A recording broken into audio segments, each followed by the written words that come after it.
So I just got a very weird Facebook message. So the goal, the goal was like tomorrow or the next day to show you guys the shop, because obviously this video, I'm gonna update you on the shop build.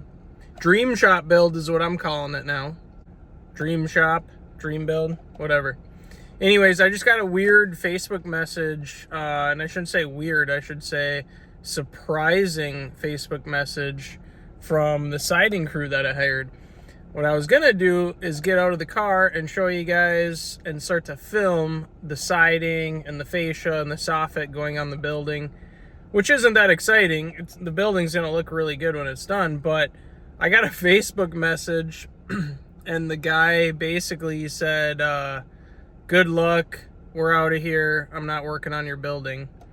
And so it's just one thing after another, pretty interesting. But the guy said, consider my time a donation.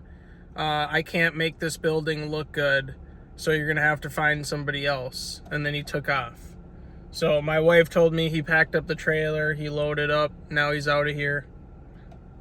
I have no idea how far they got. Let's go take a look at it. On a side note though, check out this beautiful fall day. I mean, we're basically in November, one day shy. And it's like 70 degrees out in Minnesota, which some of you guys are like, yeah, that's normal. Not here.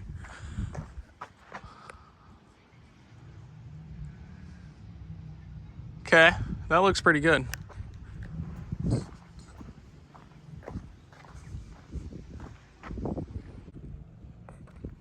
So it looks like they stopped right about there. What the heck is that? This wall is terrible. I'm not going to be able to make this look good. Consider our time a donation. So, this is what he left me. If you guys can see that. He's talking about this wall, how the fascia's all messed up. There's like a bow in it. But really, I don't think that's the end of the world. Well, he shut the garage door. Let's make sure he didn't steal everything that was in here. Oh, my Milwaukee saw is still there. Good shout out to these guys, Superior Automotive Services out of New Richmond, Wisconsin. I was on the hunt for a rotary lift. You guys know I was going to put a lift in the shop. So I went with the best of the best, got a rotary, and I cannot say enough good things about these guys. They came out super professional, super courteous, gave me tons of pointers on it. And they had this lift put up in probably 2.5 hours. Guy was laughing when he had to drill through 9 inches of concrete to get the anchors in, but could not be happier with how it turned out. And I just wanted to give him a shout out. If you're in the Midwest looking for any kind of lift or automotive equipment, Superior Automotive Services out of New Richmond, Wisconsin. Perfect. Oh yeah, I forgot to show you guys. Check it out. Look at that baby. So, things are starting to get serious, I guess you could say. Yes, this is a rotary. This is a SPOA10 asymmetrical 2-post 10,000-pound lift. And I am stoked on this thing, you guys. Look at this. It is beautiful. And it's been in here for a couple days. I already got it wired up. Surprise. Video break. My son was pounding on the window, really wants to come out and look at it. He's kind of funny that way. Good job. So yeah, got the lift in. If you guys can kind of see where the lift is, it is 12 feet back from the wall. It'll provide enough space so that you can still have a toolbox. So my snap-on box will be up here, the other toolbox, some storage shelves over there. Over here, I'm building a little closet for the compressor. And yes, I know this place is a disaster, don't judge me. But building a little closet for the compressor so it'll have insulated walls in there and a door over the front. And then up here, I'm gonna have storage, lots and lots of storage. And obviously we still got a lot of work to do. I'm doing my own everything on this building, except I did have quite a bit of help framing it. But I have, and you electricians will probably comment on here, that's a horrible tuck job, whatever. But I'm roughing everything in. Everything is secured. The boxes are in, well, at least on this side. So here's the other thing you guys didn't see is I had the garage door installed on it. You guys saw that in the beginning of the video. And because it's a high lift, if you guys look at the track, it actually comes up as high as it can go against the trusses. And so I got a LiftMaster side reel on it. Super quiet. It's got a light attached to it. Obviously, I'm gonna probably move that light somewhere else. But yeah, got the door locked on it finally. So I'll kind of give you guys an overall view here. So here's the threshold. There's the lift. And there's my son getting into some mayhem over there. Hey, what are you doing over here? What are you doing? No, you don't need a Sharpie. Dude. Dude. That's permanent marker. Hey, Elliot. Don't do that. Hey, I'll take that. Can I have that, please? Thank you. Appreciate it. Kids will be kids. Oh. What? Yeah, you drew all over the new concrete. It's okay, the concrete's already messed up anyways, if you guys remember that video from last time. Look at this. Unbelievable. So I made the decision, I am having the floor cut. My buddy's gonna come out here, and I don't know, it's probably gonna be a winter project at this point, but we're gonna cut the floor and we're gonna epoxy it. So if the concrete temperature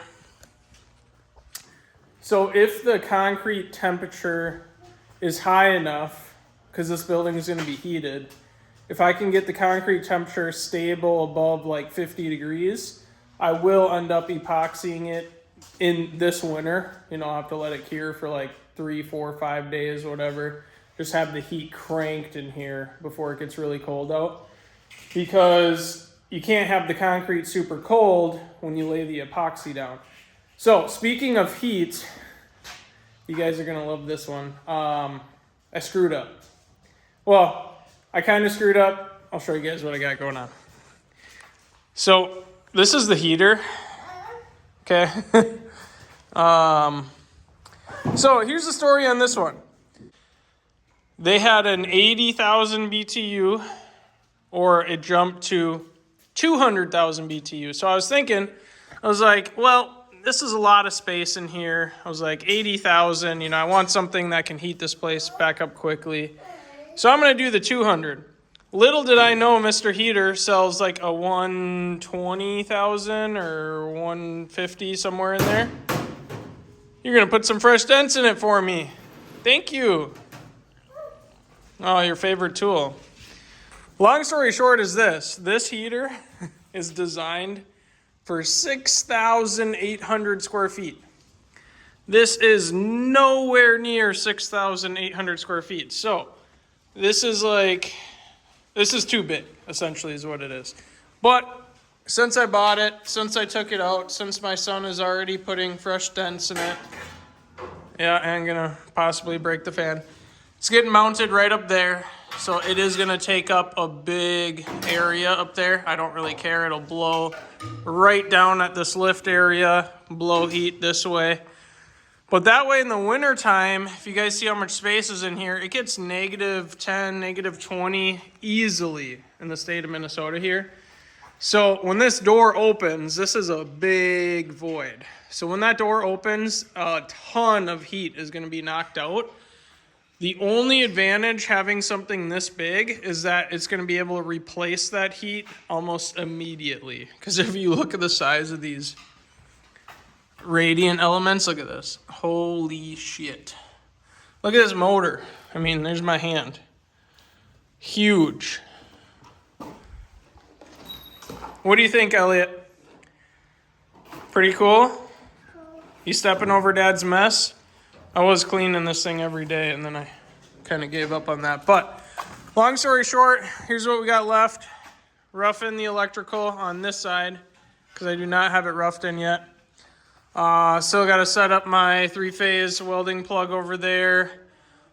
Still got to frame this out, frame the shelf that's going to be there, get the heater installed, run the gas line up through the ceiling over to the heater. I got a vent fan coming as well that's going to pull air out of the building. That's going to be for summertime. And then after that, we're going to insulate the whole place. As you guys can see, I got a good spray foam base. This was just to make everything airtight. So if you look up, it's all the seams, everywhere plywood and wood was joined together is spray foam. So even if you look down in here, that's all spray foamed.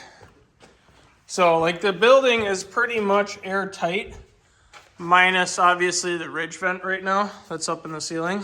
But we're gonna insulate this place. We're gonna lay OSB. So just like I did here, that's gonna be all the paneling for the ceiling as well. And then after we're done with that, and then I just gotta figure the siding out. So I got the front door in. This side only, I did some window trim. So I just gotta kind of caulk all the corners and the edges and all that. And I actually didn't see, they did this whole side of soffit. What did they do on the back? Oh, wow. Holy crap, dude. They literally almost did all the soffit. And the front fascia for free. Imagine that. So, the lift. I'm so stoked on the lift. It has been my dream to have a brand new blue rotary lift installed in my own shop. So, all this is literally so exciting. It's like a dream come true for me. Some of you guys watching, you're like, it's cool. I've seen cooler. But here's what you got to understand. This building was never here 3 months ago. I didn't even know I could put this building on my property. And on top of that, this little dude loves tools. On top of that, you got to understand, this is probably, well, it is definitely the most expensive thing that I've ever done outside of buying a house. I'm financing this all myself, and it is painful. That's going to wrap the video up here, though. You guys stay blessed. I'll keep you guys updated on how everything progresses, and next video, shop should look a lot cooler. Thanks.